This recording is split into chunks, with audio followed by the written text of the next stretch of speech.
Cuando la pasada semana las portadas de los diarios dieron cuenta del aumento de homicidios que se venía produciendo durante varios días, mucha gente comenzó a pensar que la tregua entre las pandillas había terminado. Poco después comenzaron a surgir las explicaciones, destacando las que dio el mediador del proceso, Raúl Mijango, que dijo en televisión que en 3 días volverían a descender las cifras de asesinatos. Mijango también explicó en otra entrevista en el periódico El Faro que el cambio de política penitenciaria de las nuevas autoridades de seguridad pública, junto a los ataques al proceso procedentes de ciertos sectores y la oposición de la mayoría de la población. Dijo, supongo que esto es lo que quería el 70% de la población, sangre y muertos. Mijango en esa entrevista dijo además y señalaba directamente al nuevo ministro Ricardo Perdomo como uno de los responsables por endurecer el discurso y por dificultar su labor de mediación. Lo que dijo le impide solucionar problemas y salvar vidas. Después de muchos meses de declaraciones contradictorias, el presidente Mauricio Funes sigue negando haber negociado con las pandillas, mientras que algunos funcionarios admiten sin tapujos que la tregua entre las pandillas es parte de una estrategia de seguridad de este gobierno. La entrevista a Raúl Mijango fue realizada por nuestros invitados del día de hoy, los periodistas del periódico digital El Faro, José Luis Sanz y Carlos Martínez, que han venido dando un exhaustivo seguimiento a este proceso de tregua. Con ellos vamos a profundizar en el momento que vive la tregua, un proceso que reveló también El Faro, cuando en marzo de 2012 dio cuenta del traslado de los líderes de las pandillas desde el penal de máxima seguridad de Zacatecoluca a otros penales para que se pudieran comunicar con las estructuras y dejaran de matarse entre ellos. Soy Saúl Hernández Alfaro, bienvenidos a Francamente.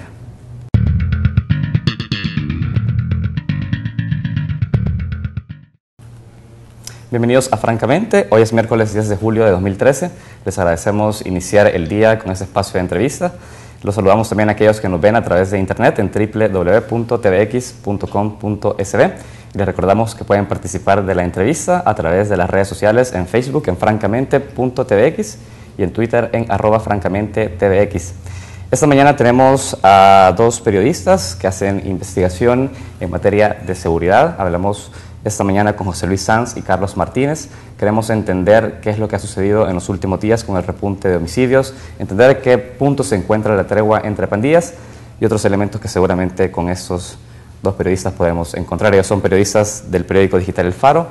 A ambos quiero dar la bienvenida esta mañana, francamente. ¿Qué tal? Buenos días. Muy buenos días, es un gusto estar con ustedes. Quiero que comencemos hablando de ese repunte de homicidios de la semana pasada y que por ahí nos puedan ustedes ayudar a tirar algunos elementos, cómo entender este repunte de homicidios. No sé quién quiere iniciar, qué elementos podemos comenzar a tocar para entender este repunte. Veamos, yo creo que en principio tenemos lo que nos han explicado de este repunte de homicidio. Y yo creo que probablemente la voz más autorizada para explicar lo que ha pasado es Raúl Mijango, quien nos ha explicado, digamos, a grandes rasgos lo siguiente. Dice él, esta es una disrupción momentánea, de hecho lo calificó de momentánea incluso en el momento en que estaba ocurriendo, ¿no? Una disrupción momentánea en la tregua que marca un periodo de debilidad en la misma, atribuida, según él, a distintos factores, pero fundamentalmente algunos que alteraron, digamos, el normal curso del proceso, es decir, algunos factores novedosos en el proceso de la tregua que tenía que ver en gran parte con el tránsito del Gabinete de Seguridad Pública, que dificultó, según él, la comunicación entre las ranflas nacionales, digamos, de la Mara Salvatrucha y de las 2 facciones de Barrio 18, con sus estructuras en la calle, lo cual permitió que liderazgos más jóvenes en la calle fueran responsables de tomar la decisión del día a día en las pandillas. Se perdieron la línea que se venía dando desde los centros penitenciarios. Ojo, lo que estoy repitiendo ahora casi literalmente es lo que nos explica Raúl Mijango, ¿no? Es decir, la explicación a estos días que se nos ha dado hasta ahora es que la tregua se debilitó porque el Gabinete de Seguridad Pública dificultó, digamos, la relación entre los centros penitenciarios, donde están los liderazgos nacionales de las pandillas, y la calle. Hay una cosa acá, es decir, no podemos entender lo que ha pasado en la semana pasada si no es a través de la versión de Raúl Mijango. Es decir, él es un una palabra oficial para poder entender lo que sucede. Eso es esencial por una razón. En estos momentos, desde que las nuevas autoridades de seguridad pública prohibieron el acceso de medios de comunicación a las cárceles, lo cual, dicho sea de paso, es algo que sigue sin tener una justificación clara y se mantiene durante en el tiempo, cuando en realidad las cárceles son un espacio que no debería ser necesariamente de acceso libre, pero es un espacio al que la sociedad tiene derecho a tener acceso y conocimiento de lo que está pasando ahí, ¿no?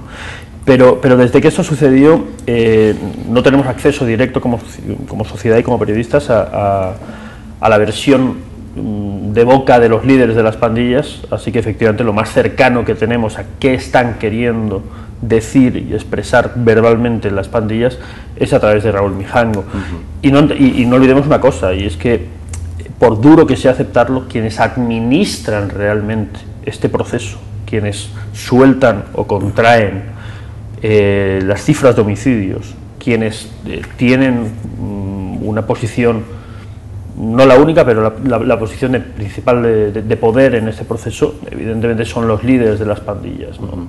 Entonces, en ese sentido, es la voz que mejor puede explicar, aunque probablemente no siempre con total honestidad o transparencia, posibles razones para los actos que se están cometiendo. Bien, yo solo quiero dejar algo claro, porque quizás con sus intervenciones se van aclarando muchas cosas que por ahí quedan en el aire cuando uno trata de entender este proceso. Definitivamente quienes están liderando la situación en los territorios, en las pandillas, son los líderes que se encuentran en las cárceles. Los líderes de las pandillas están en las cárceles. Eso es un hecho. Eso ha sido así históricamente, es un comportamiento habitual, una construcción jerárquica tradicional en las estructuras de pandillas, no solo en El Salvador, sino también en Estados Unidos, en muchos otros lugares. La cárcel es un espacio de poder. A menudo pensamos que la cárcel es un lugar aislado. Nunca existe un aislamiento total, y en El Salvador, evidentemente, además, el flujo de información y el flujo de poder de dentro hacia afuera y viceversa es constante. La cárcel controla las calles, y son los líderes en la cárcel, a través de sus diferentes vías de comunicación, los que en una gran medida, aunque hay que entender que las pandillas no son totalmente verticales, tienen un nivel de horizontalidad importante, pero desde la cárcel efectivamente se gobiernan las calles. Muy bien. Creo que ibas a decir algo, o no estoy seguro, si no pasamos a eso, claro. Hay un tema acá, y es que, bueno, con el traslado del centro penitenciario de Zacatecoluca, cuando se inicia también ese proceso de tregua que ustedes revelaron, acá se puede entender entonces cuál es o por qué es importante destacar este hecho del traslado de esos reos, porque ahora se encuentran en situaciones en las cuales es mucho más posible dar órdenes desde las cárceles. Ahora se está en una situación de flexibilidad con el inicio de la tregua. De hecho, esa era la finalidad del traslado.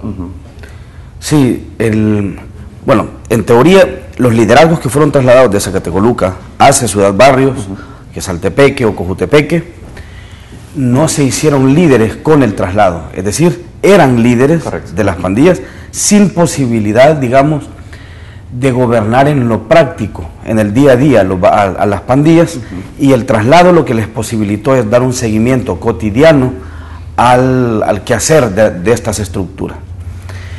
Y sin ninguna duda, es decir, el ex ministro David Munguía Payés, Raúl Mijango y otras personas cercanas a este proceso han repetido sin tapujos, es decir, la tregua necesitó fortalecer esos liderazgos.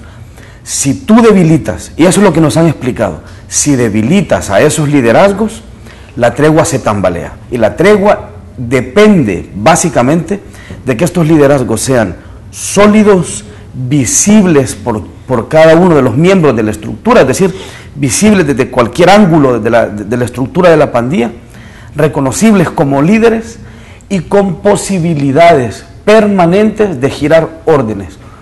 En la práctica, esto ha significado varias cosas. Uno, en principio, desde su exposición pública, es decir, por primera vez estas personas podían, porque es lo que estaban haciendo, girar instrucciones desde los medios de comunicación, a veces de forma aislada y a veces de forma conjunta. Dos, permitieron el acceso de pandilleros o de líderes pandilleros que estaban en la calle a las prisiones para que pudieran recibir instrucciones de los líderes, y permitieron el traslado de los líderes, digamos, de una prisión a otra prisión para que pudieran ir girando instrucciones a los líderes, digamos, de distintos sectores.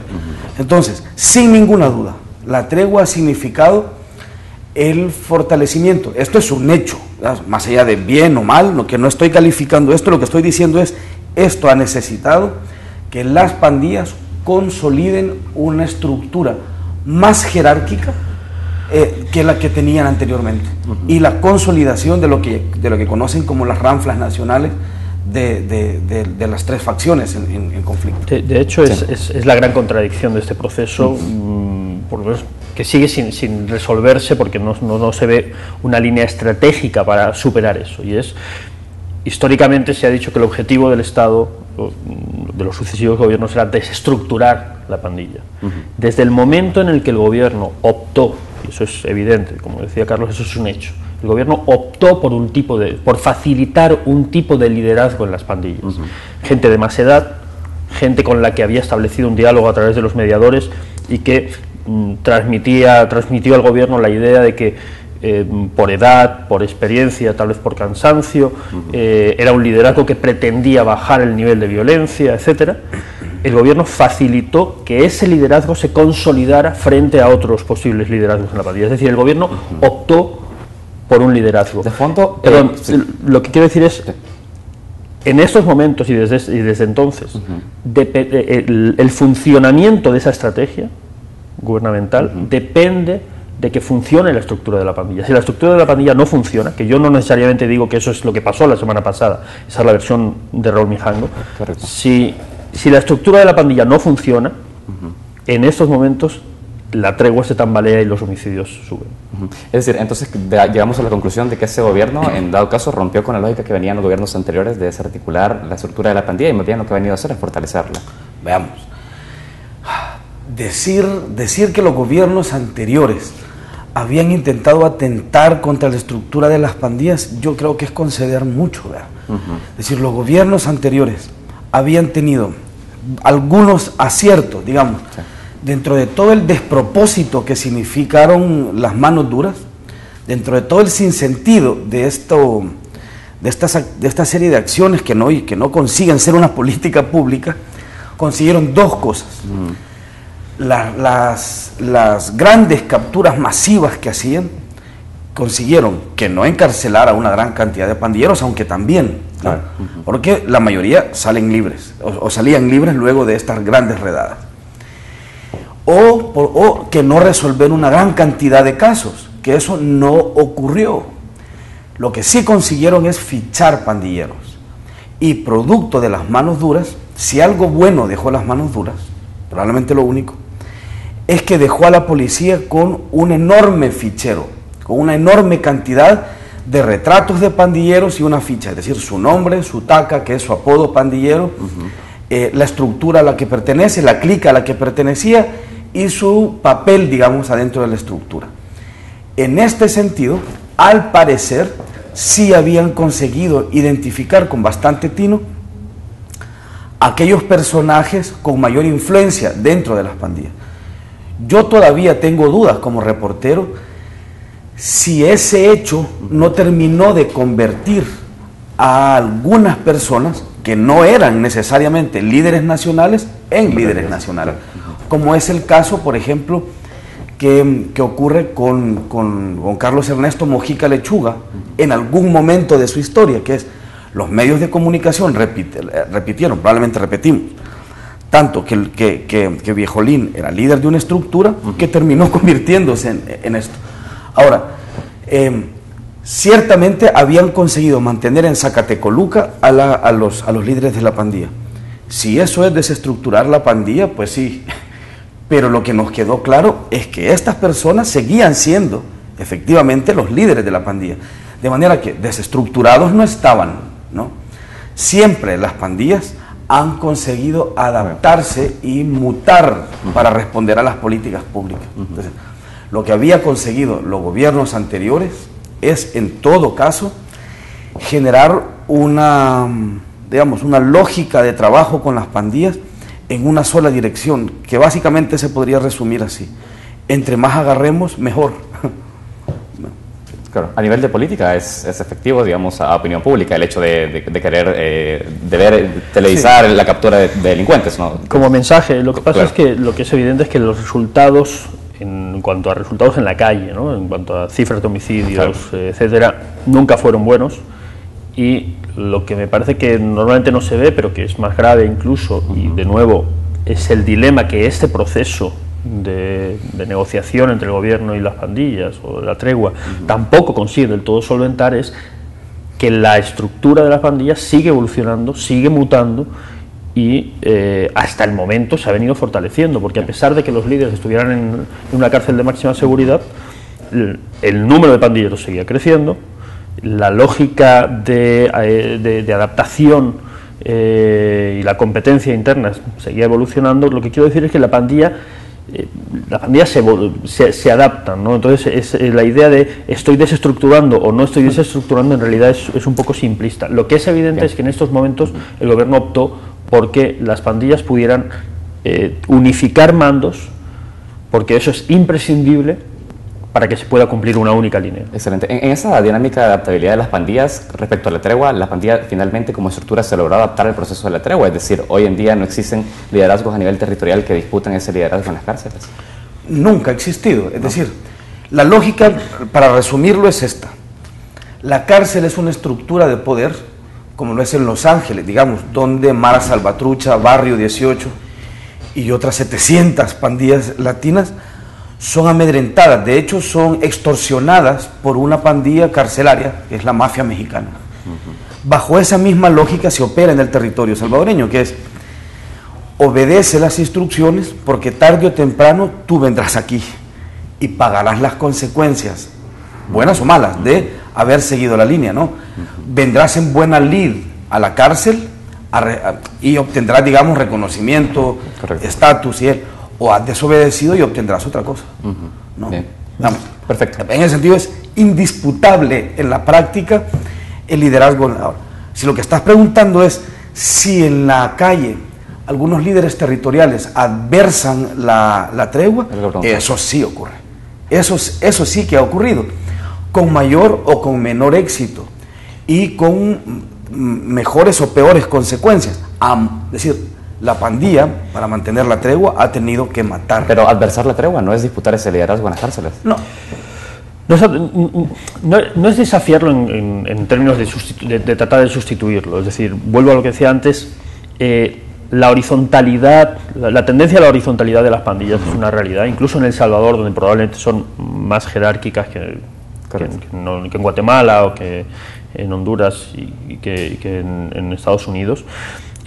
Pero ya digo, hay un margen importante de decisión en las clicas, en las células en cada zona. Sí hay unidades que no están de acuerdo o han tratado o han ido sometiéndose por la fuerza o que cada cierto tiempo expresan de una u otra manera su desacuerdo. Como decía Carlos, la pandilla, aunque evidentemente no lo pueden reconocer porque sería una contradicción con las promesas públicas que han hecho, sigue administrando disciplina interna matando, que es la principal herramienta de coacción que tiene hacia sus estructuras. Muy bien. Tengo que ir a un primer corte, vamos a seguir hablando al volver de la pausa. Vamos a nuestro primer corte y enseguida volvemos a Francamente.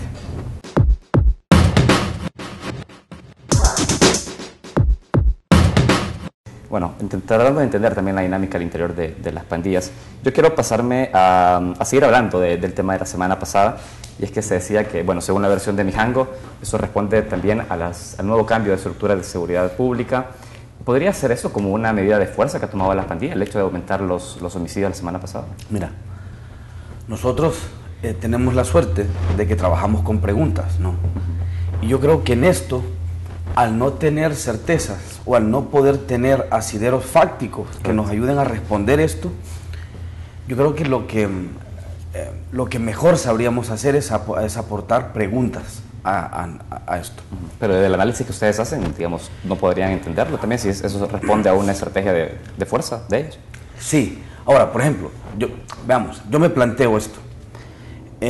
tanto Raúl como algunos pandilleros con los que conversamos en estos días tenían la certeza en el mismo momento del repunte de homicidios de que esto era algo temporal. Yo dejo ese dato ahí. Es decir, las pandillas, digamos, y el mediador tenían conciencia de que esto no estaba roto, de que era una disrupción temporal, y tenían alguna noción, digamos, de los plazos en que esa disrupción temporal iba a moverse. Esos son hechos. Creo que a partir de ahí podemos comenzar a elaborar algunas preguntas que probablemente con el tiempo y con la investigación y con el método nos conduzcan a respuestas, ¿no? La primera es, ¿cómo sabías eso? La otra, ¿cómo te encontrabas en capacidad de prever, digamos, un plazo de finalización de esta disrupción temporal? Y la otra posibilidad, la otra pregunta que se puede elaborar a raíz de esto y a raíz, digamos, de afirmaciones que hace el mismo señor Mijango en la entrevista que nosotros hicimos con él, es esta: ¿se dio algo el gobierno? Es decir, si habían, digamos, algunas causas en la manera en la que se conducía el proceso a través del aparato de seguridad pública, se transformó eso. El ministro Perdomo se dio algo, ¿ya? Raúl dice que ese día en que le entrevistamos, que fue la semana pasada, de hecho el último día en el que hubo muchos homicidios, el miércoles, nos dice: este día he sido notificado, me estoy cenando con la información de que le traslada el gobierno a través de voceros que no quiso revelarnos, de que han decidido alterar algo que tampoco enumeró. Entonces, yo creo que es una pregunta muy válida, decir, si habían ciertas acciones de parte de la estructura de seguridad pública que habían dificultado el tránsito de órdenes, digamos, entre las pandillas, creo que es válido preguntarse: ¿alteraste algo? ¿Moviste algo? ¿Qué cediste? Porque de lo contrario, no era esa la razón que mantenía esos homicidios en repunte, ¿no? Es decir, o esa era la razón o alteraste algo. No se puede, al menos en términos lógicos, yo no encuentro una opción diferente a eso, ¿no? Yo no tengo respuestas, o sea, yo no puedo probar eso. Y como periodista no puedo afirmar que eso ocurrió, pero a mí la lógica me lleva al menos a esa pregunta, ¿no? Lo que es un hecho es que, de nuevo, tenemos poco acceso desde hace... Bueno, nosotros nunca hemos tenido demasiado, pero sobre todo a las estructuras del liderazgo en la cárcel, pero durante este proceso. Pero en cualquier caso, para todos ha sido mucho más difícil saber qué piensa la cúpula de la pandilla, como decía, en las últimas semanas. Pero si tomamos en cuenta como medición no solo las opiniones, sino las actitudes de los mediadores en su relación con el nuevo ministro, lo que es un hecho es que desde hacía ya un par de semanas venía dándose una tensión muy fuerte y un pulso entre los mediadores y el nuevo ministro. Desde la idea de que el discurso de Ricardo Perdomo contradecía, por lo menos en forma, la forma en la que se venía trabajando, y eso digamos, había generado esa tensión con los mediadores.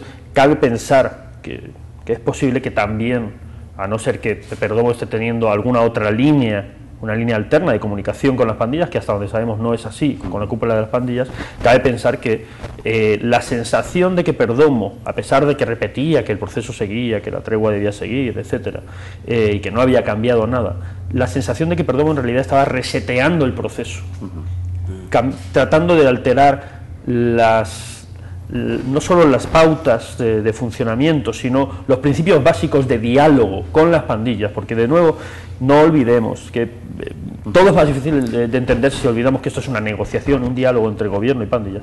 La idea de que Perdomo estaba reseteando el marco de ese diálogo, evidentemente también podría explicar que las pandillas envíen un mensaje, ¿no? De decir, bueno, si esto empieza de nuevo, entonces empecemos desde una conciencia clara de cuál era el escenario antes de que esto comenzara. Ahora, el escenario de partidas de violencia. Hombre, habría que decir que sería muy buenísimo, preguntarle esto al señor ministro en el momento en que asome, ¿no? Yo no sé si a ustedes ya les tendrá prometida una entrevista en este programa. Son cosas más difíciles. A nosotros no.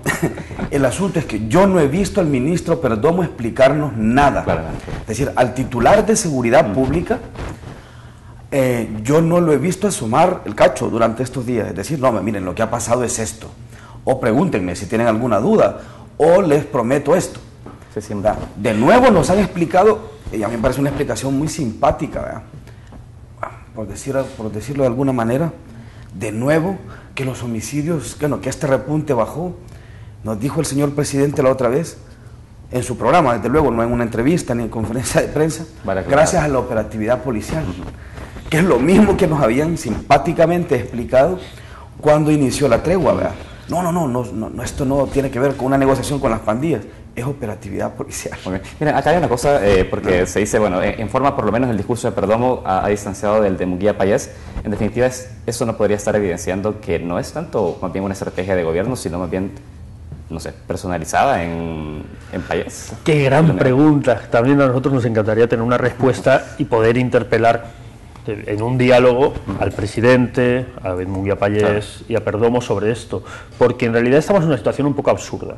El gobierno durante 1 año y medio no ha sido capaz de, a pesar de que iban soltando pistas, ¿no? Soltando piezas que si estabas muy atento podías ir hilvanando para al final llegar a la conclusión inicial, y es que esto es una estrategia diseñada y planeada o asumida como tal desde el gobierno, y que se trata de un diálogo con las pandillas, pero a pesar de que lo único que han hecho ha sido ir dando piezas para confirmar eso, pero en realidad nunca han sido claros en cuál es su estrategia, cuál es su lógica de trabajo, qué pensamiento tienen a futuro, qué nivel de compromiso de las estructuras de Estado hay, cuáles son las fases que se van planteando. Todo es como sombreros, como conejos que salen de la chistera. Es que ahora lanzamos los municipios libres de violencia, pero no nos clarifican en qué etapa se va a trabajar.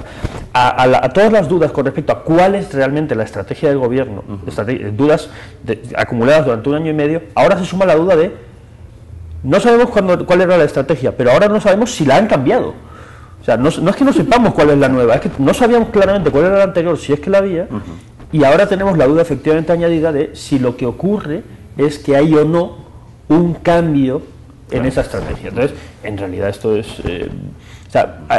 es extraño que el gobierno o que los mediadores se indignen o reclamen airados que este proceso no tiene apoyo popular.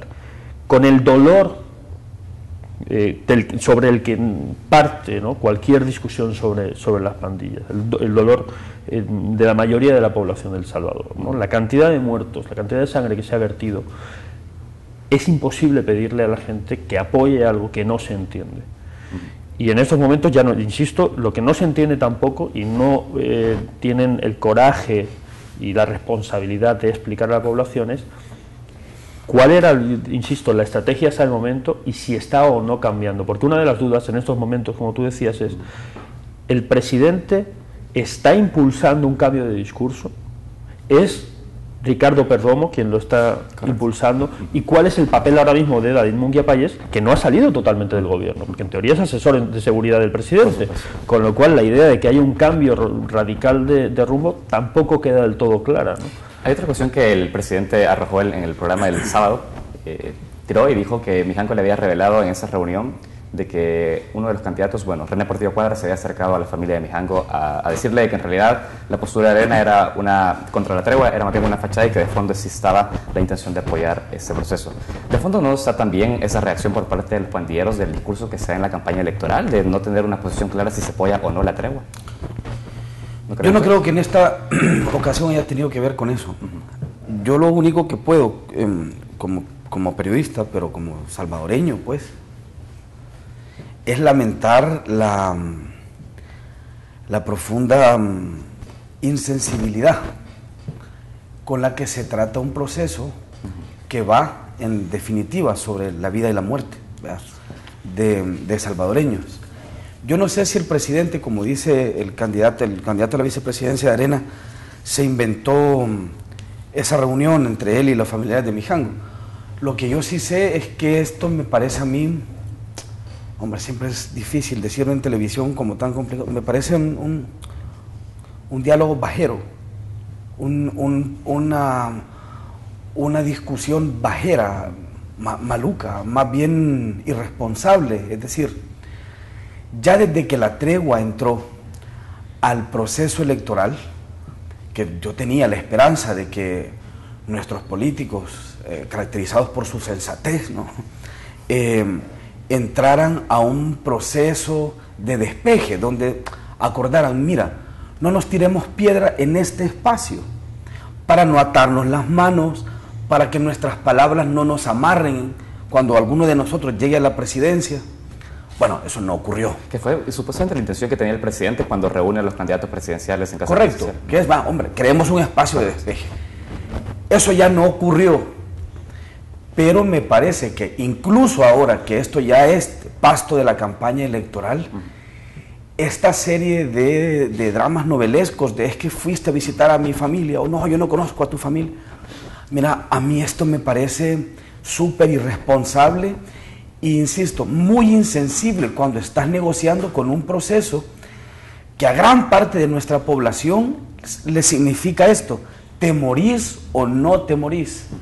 Entonces, no, yo creo que el presidente de la República debería ser un poco más responsable de hacia dónde lleva el barco, o al menos hacia dónde sus palabras soplan la conducción de este proceso, ¿verdad?, para llevarlo al puerto, al menos, que es en campaña electoral, no se puede esperar otra cosa, al puerto menos bajero posible. Ahora, pero de fondo también está la postura que van a tener quien va a ser futuro presidente de la República. Es decir, ¿ustedes cómo están viendo eso también? Porque es una posición que pasa de un sí a un no, o pasa de la indiferencia total, no sé. Mira, si empezamos por hablar de Norman Quijano y de su campaña, ¿no?, su manera de hacer campaña con este tema, si repartimos irresponsabilidades, probablemente a Arena en este momento preciso le toca una parte del pastel más grande, probablemente por la espectacularidad con la que está usando el tema, ¿no?, con spots televisivos, en prensa escrita, etcétera, ¿no? Es decir, está siendo muy evidente, digamos, en su irresponsabilidad en el trato de este tema. Perdón, hay que decirlo, siendo que Arena es parte de la tregua, es decir, siendo que el partido Arena es parte operativa imprescindible de la tregua, es decir, sin sus alcaldes, que es las piernas con las que camina este proceso, habría menos tregua de la que hay, digamos. Entonces, solo para abonar a esta idea, totalmente, ¿no? de acuerdo. De hecho, el primer municipio en el que se empezó a trabajar con una lógica de aterrizaje local, y por tanto aterrizaje en el Estado, es decir, el primer representante público que ha aparecido sentado con líderes de pandillas ha sido el alcalde de Ilopango, que es de Arena. Pero lo que quiero decir es que, hablando de los partidos en general, irresponsabilidad y por tanto, digamos, falta, deberían, creo que, asumir todos. Es decir, en un tema tan trascendental para el país, porque de aquí algo va a salir. Es decir, de nuevo, decíamos antes, las pandillas son estructuras vivas, integradas por muchísima gente, con un pulso y una cantidad de energía enorme, que normalmente además se ha canalizado hacia la violencia, eso es evidente. Pero las pandillas se adaptan, mutan constantemente. O sea, no existe el punto de estabilidad en las pandillas. Entonces, de este proceso saldrá algo, ojalá positivo o medianamente positivo, y si no será, como ha sucedido hasta ahora, de cada medida algo muy negativo y muy dañino. Pero lo que quiero decir, en este proceso, ni el FMLN, ni Arena, ni Saca y los partidos satélite de su candidatura han hecho ninguna reflexión pública hasta el momento. Correcto. En ningún momento han participado públicamente, y a mí no me consta que lo hayan hecho tampoco en privado. Es decir, una reflexión para aportar líneas estratégicas, para ayudar a canalizar el debate social pendiente con respecto a qué está sucediendo. Entonces, en ese sentido, yo no puedo dejar de pensar que, si bien está claro que lo que Arena está haciendo es con fines únicamente electorales o principalmente electorales, porque no demuestran tener tampoco una visión alterna de estrategia, no la tuvieron en su momento, y no da la impresión de que el candidato o su partido tengan una estrategia de seguridad realmente alterna, tampoco el resto de partidos. O sea, el resto de partidos creo que lo que están teniendo es un silencio también calculado y también estratégico. Es decir, hasta el momento ninguna acción, ningún instituto político me ha demostrado tener un compromiso real y por encima de lo electoral con este proceso o con ningún proceso de estrategia de seguridad que realmente pueda ayudar a solucionar el problema. Sí. Me gustaría decir esto, creo que se desperdició un timing, si no ideal, bastante oportuno. Es decir, si el gobierno de El Salvador, en lugar de esperar un año para decirnos, en resumidas cuentas, sí, hombre, soy yo el que estoy llevando este proceso, hubiera salido desde un principio a afrontar las consecuencias públicas, que este no va a ser nunca, ningún proceso de esta naturaleza es nunca muy popular. Creo que tendríamos ahora mismo un proceso mucho más masticado, mucho más digerido, mucho más fácil de asimilar por la gente. Y que podría ser asumido también por un proceso. Y probablemente creo que hubieras podido establecer un diálogo político con tus adversarios políticos, claro, que complejizara más las cosas, en lugar de simplificarle en un señor que dice, yo no voy a negociar con los malos, ¿no? Este es el problema. Creo que desperdiciaron un tiempo alejado de elecciones. En elecciones todo el mundo pierde la cordura. Las encuestas se vuelven en dueñas de la opinión de los candidatos. Dejaron ir un tiempo, creo yo, muy valioso para estimular un debate público. Perfecto. Ya hemos dejado en esta última intervención la necesidad también del tema de transparencia, porque tanto a nivel de los sectores internos, también como los sectores externos. Hace poco fue publicada una entrevista a Rubén Zamora en la cual se hacía señalamientos sobre esto. Quiero que hablemos también de los sectores externos en este proceso. Vamos a un nuevo corte y enseguida volvemos a Francamente.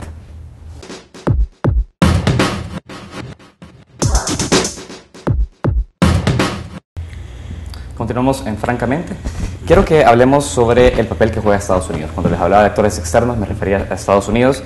Recientemente hubo una entrevista hacia Rubén Zamora, embajador salvadoreño en Estados Unidos, y él decía, si el gobierno de El Salvador hubiera manejado esto con mayor transparencia y comunicación como el gobierno de Estados Unidos, probablemente ese proceso de especulación y de desconfianza del proceso hubiera sido distinto. ¿Ustedes cómo ven el papel que está jugando hoy por hoy Estados Unidos acá? Bueno, yo creo que no estoy seguro de que el escenario en la relación con Estados Unidos, de este proceso con Estados Unidos, hubiera sido radicalmente diferente si hubiera habido una comunicación previa por parte del gobierno. Lo que es evidente es que no solo la falta de transparencia, sino las ridículas contradicciones del gobierno, del exministro David Munguía Pallés en las primeras semanas. Si en El Salvador lo que generaron fue una incertidumbre que dura hasta hoy, ¿no?, y una confusión que dura hasta hoy, pues en Estados Unidos cabe pensar que el efecto fue similar, ¿no?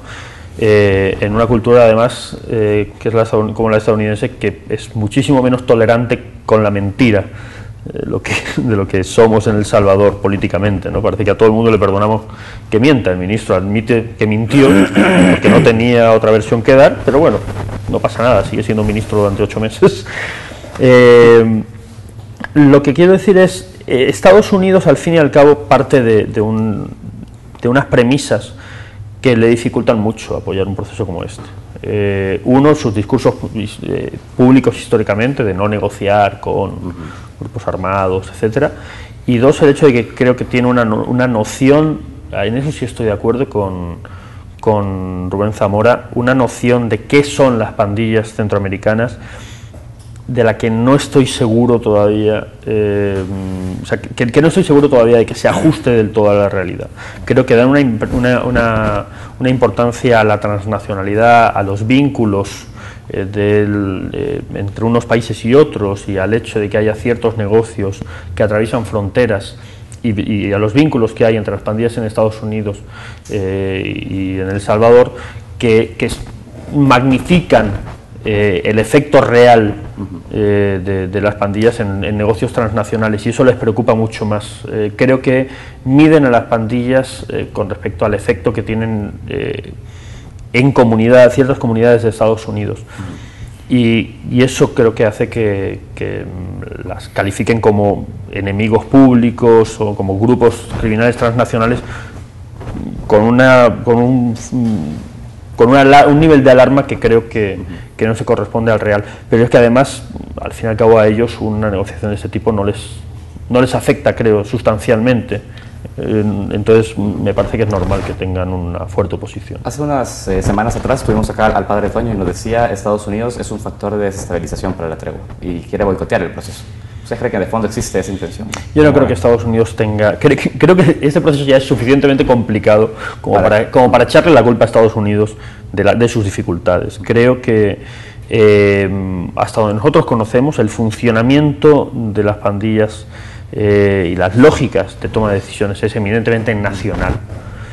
Pero no puede alertar las luces a Estados Unidos el hecho de que El Salvador, un buen alumno de Estados Unidos, está alterando una línea de cómo combatir la inseguridad pública en el país. Es decir, a través de un diálogo, esto no podría estar alertando las luces y decir, bueno, volvamos a controlar a este... Mira, lo cierto está factor en que en este proceso, digamos,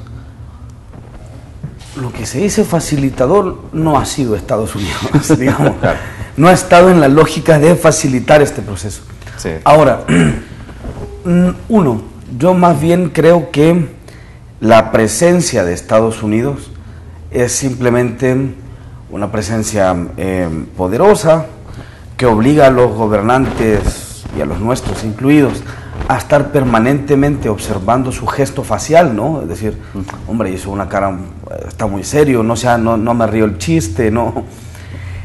Y yo creo que es sobre todo en ese sentido que los Estados Unidos es una presencia en este proceso, es decir, ha mantenido un gesto muy, muy serio en todo este proceso, no ha sido anuente, ciertamente, pese a que la embajadora sí ha asistido, por ejemplo, a algunos eventos que son muy, muy interesantes, ¿no? A la primera entrega de armas, ella estaba sentada en la primera fila.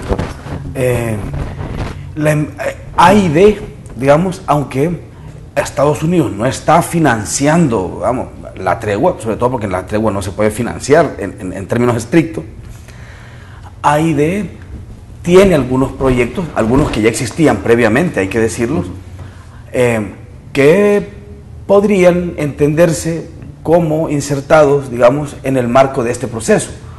Entonces, en términos prácticos, Estados Unidos, salvo, digamos, en este tipo de gestos diplomáticos que sí que cuentan, no ha sido, digamos, un facilitador del proceso, en términos prácticos, ha hecho bien poco por obstaculizarlo, digamos. Aunque yo creo que algunos gestos han sido magnificados y probablemente han molestado, digamos, a los mediadores, como el hecho de negarle la visa a Raúl Mijango, por ejemplo, que en términos prácticos, digamos, yo me pregunto si eso realmente tiene una gran afectación al proceso o no, en lo operativo, pues. Son gestos diplomáticos o son gestos faciales, digamos, que te indican cuánto te va simpatizando una cosa y cuánto no. Y los Estados Unidos han dejado bastante claro que simpatizar, no. Pero yo insisto, creo que el efecto real de esa oposición o de ese apoyo, hasta el momento, no es trascendental. Es decir, sería interesante tratar de afinar, a calcular qué peso podría tener mayor o menor cooperación policial y de ayuda, de cooperación económica o asesoría por parte de Estados Unidos a un proceso diseñado. Pero los grandes puntos de apoyo o la carencia de ellos que puede determinar el futuro de ese proceso están en El Salvador. Yo creo que el dilema es salvadoreño y es de política de seguridad en El Salvador. Creo que hay demasiada recurrencia a hablar de Estados Unidos como ese factor, como ese fantasma que condiciona todo, para no asumir la responsabilidad política nacional con este proceso. Sí, en realidad iba a encaminar en ese sentido la pregunta, es decir, si no considerar a Estados Unidos como un actor que podría darle sostenibilidad o no a la tregua. Has dicho entonces que no podría entenderse de esa forma una condición necesaria, además. Podría Estados Unidos, sin ninguna duda, desestabilizar el proceso. como destabilizar casi cualquier cosa en la región centroamericana, como mínimo. Es decir, en este caso puntual no es el... En este caso creo que no lo ha hecho. Me parece, escuchando al embajador Zamora, sí, que en gran parte porque han recibido explicaciones mucho más claras de las que hemos recibido aquí, ¿no? Es decir, Rubén Zamora les explica las cosas así, o al menos eso nos dijo a nosotros. Esto forma parte de la estrategia de seguridad del gobierno de El Salvador. Sí, trasladarlos de la cárcel fue una concesión política a las pandillas. Sí, existe una negociación donde el gobierno es una de las partes.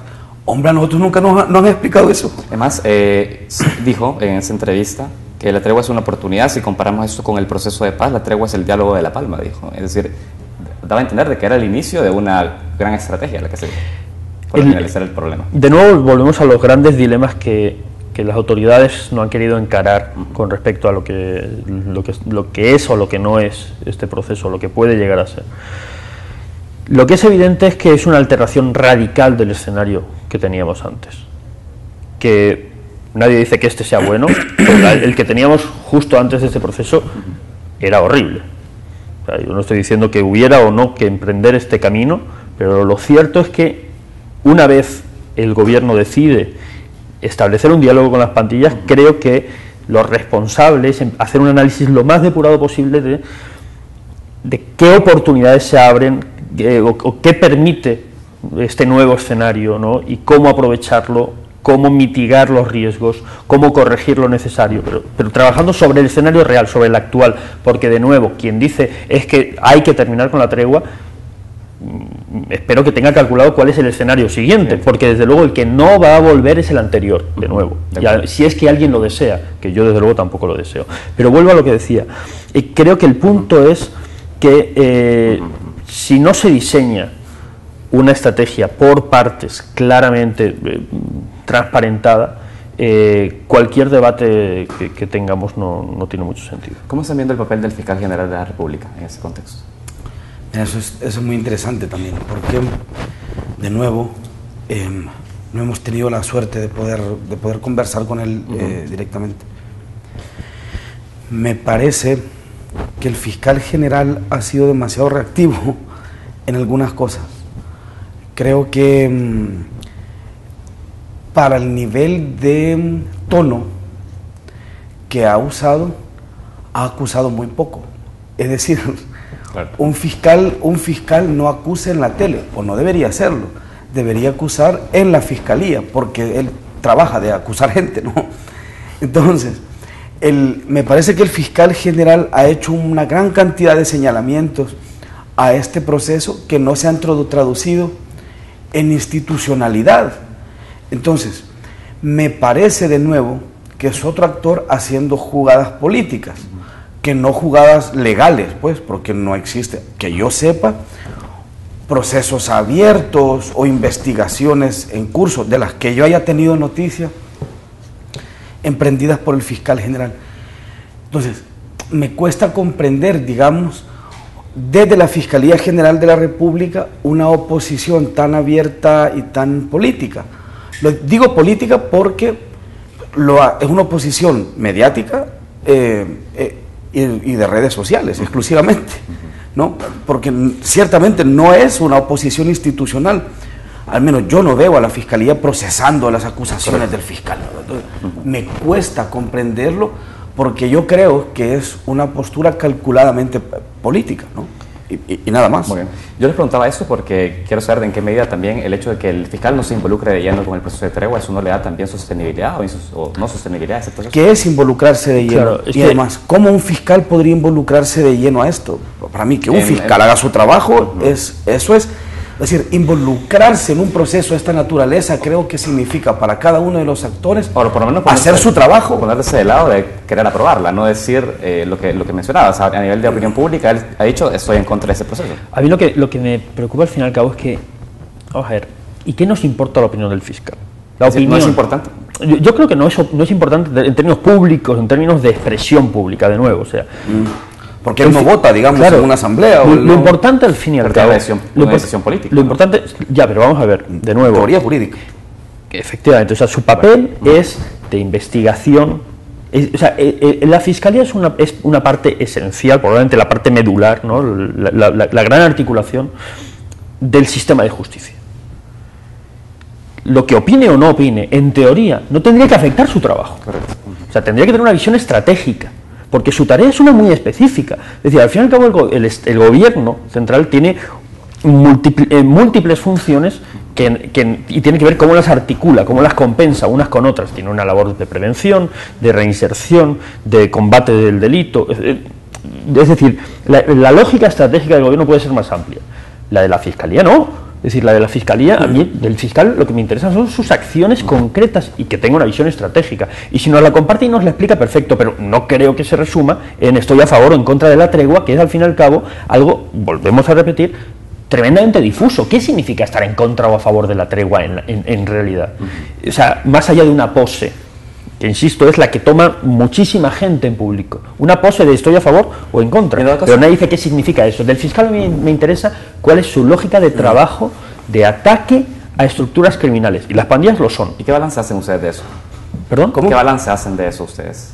Justamente de la gestión que ha tenido, se ha dado un combate efectivo. Mira, la Fiscalía General de la República, entiendo yo, al menos desde mi apreciación, no ha habido unas alteraciones radicales desde que yo creo que desde que se fundó, ¿no?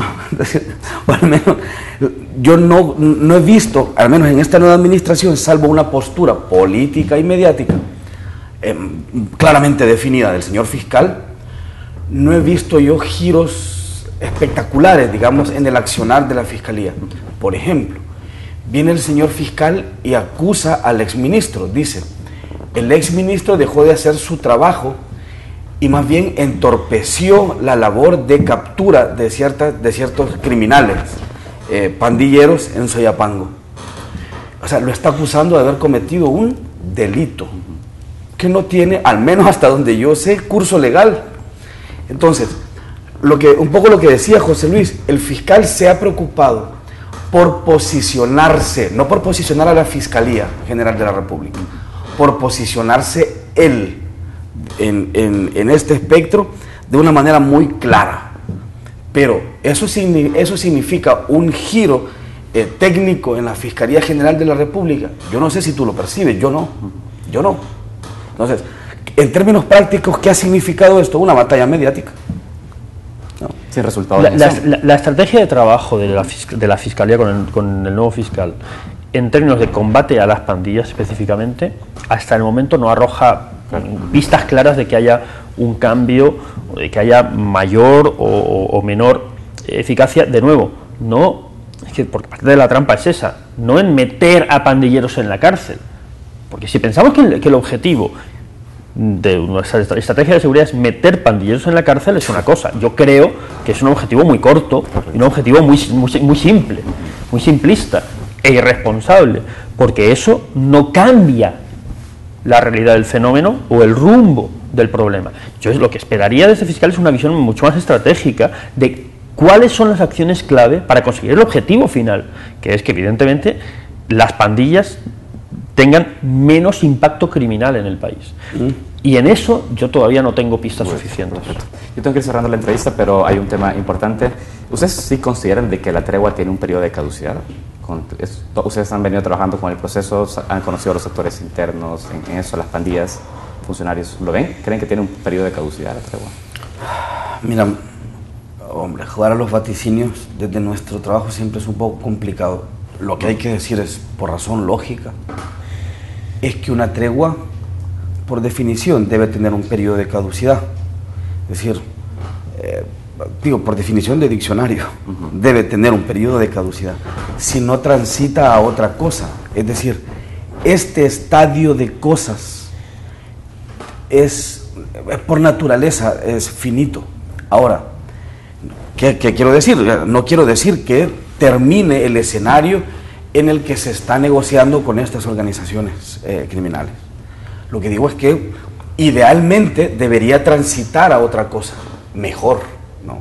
A otra cosa mejor, que para mí mejor es más institucional, más transparente, más verificable por los ciudadanos, con mayores espacios de inclusión de actores, con menos personalismos en este proceso. Ahora, no sé si va a transitar hacia esto que yo desearía que ocurriera. Lo que sé es que naturalmente va a transitar hacia otra cosa, ¿no? Es decir, este estado que tenemos es finito por definición, ¿no? Ojalá que transite a una cosa mejor. Y se lo preguntaba porque justamente en la entrevista con Zamora, él dice de alguna manera que si hay un rompimiento de la tregua, será responsabilidad de este gobierno. Uno pensaría que si se acaba el gobierno, se acaba el proceso de tregua. Wow. A ver, ese es un... ese ya es porque se dice, esa sería responsabilidad del gobierno si se rompe la tregua. Ya, pero de esto de cualquiera, de esto del siguiente, es decir, claro. Pero no porque se rompa la tregua, es decir, para mí lo importante es algo que este gobierno no ha querido asumir o no ha querido reconocer con esas palabras. Por eso a mí me parece importante lo que dice Rubén Zamora. Los resultados de cualquier acción política de seguridad son responsabilidad del gobierno. A mí parte de lo que me ha generado y me sigue generando intranquilidad es, con respecto a este proceso, es la insistencia del gobierno en decir que esto no es suyo y que por tanto los posibles resultados negativos no son responsabilidad suya. Perdón, cualquier cosa que suceda acá en términos de seguridad es responsabilidad del gobierno de turno y en estos momentos gobierna el señor Mauricio Funes. Ellos decidieron lanzar esta estrategia, que creo que como todos deberíamos desear que funcione, aunque no tenemos pistas para pensar que sea una estrategia sólida hasta el momento, y si falla, la responsabilidad es del gobierno. En ese sentido, de nuevo, el objetivo del gobierno es mantener la tregua. Si el objetivo del gobierno es mantener la tregua, es un objetivo corto, miope e irresponsable, porque esta tregua, como cualquiera, efectivamente, es una circunstancia. O tienes una estrategia, aprovecha este nuevo escenario, La Palma, para consolidar líneas de trabajo en terreno, las políticas de Estado, como decía Rubén Zamora, que no se han aplicado. Lo que pasa es que estamos año y medio después y lo que dice Rubén Zamora al fin y al cabo suena a una promesa. O sea, sería fantástico que 2 días después o una semana después de que se revelara este diálogo, esta negociación y por tanto el inicio de la tregua, el gobierno hubiera dicho sí, pero voy a aprovechar este nuevo escenario para impulsar políticas y que año y medio después viéramos algo concreto. Lo hizo en el último periodo. Sí, lo hizo en el último periodo y seguimos esperando a ver cómo evoluciona. Los municipios libres de violencia se lanzaron hace ya 6 meses y no da la impresión de que en 6 meses haya una consolidación de una lógica de trabajo en y con esos municipios. Correcto. De nuevo, yo creo que todos estamos partiendo y se está tratando de alimentar la idea de que estamos en algún lugar. No. En democracia y sobre todo en términos de seguridad y sobre todo en relación con las pandillas, si no avanzas retrocedes. Correcto. O sea, no existe el punto neutro, no existe la estabilidad.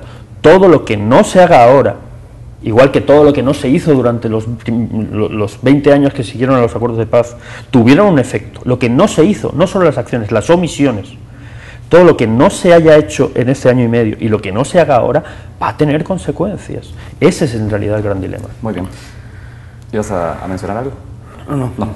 Tengo que cerrar, pero hay una cosa con la que me quiero quedar porque dijiste, sería muy miope por parte del gobierno pensar solo en sostener la tregua.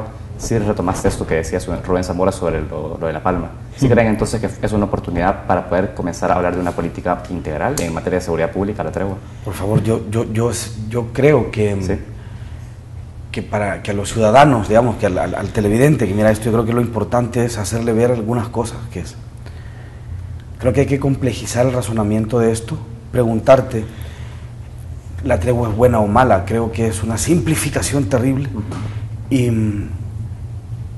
y sobre todo preguntarte si equiparar la tregua, es decir, me gusta la tregua es como preguntarse si me gustan los pandilleros. Ahora, este escenario que tenemos, como decía el embajador Zamora, este escenario creo que es un marco muchísimo más facilitador de cosas que el marco donde había una guerra abierta. El embajador ponía un ejemplo y decía, es más fácil desmovilizar a un miliciano mientras no está jalando el gatillo en un campo de batalla, ¿no?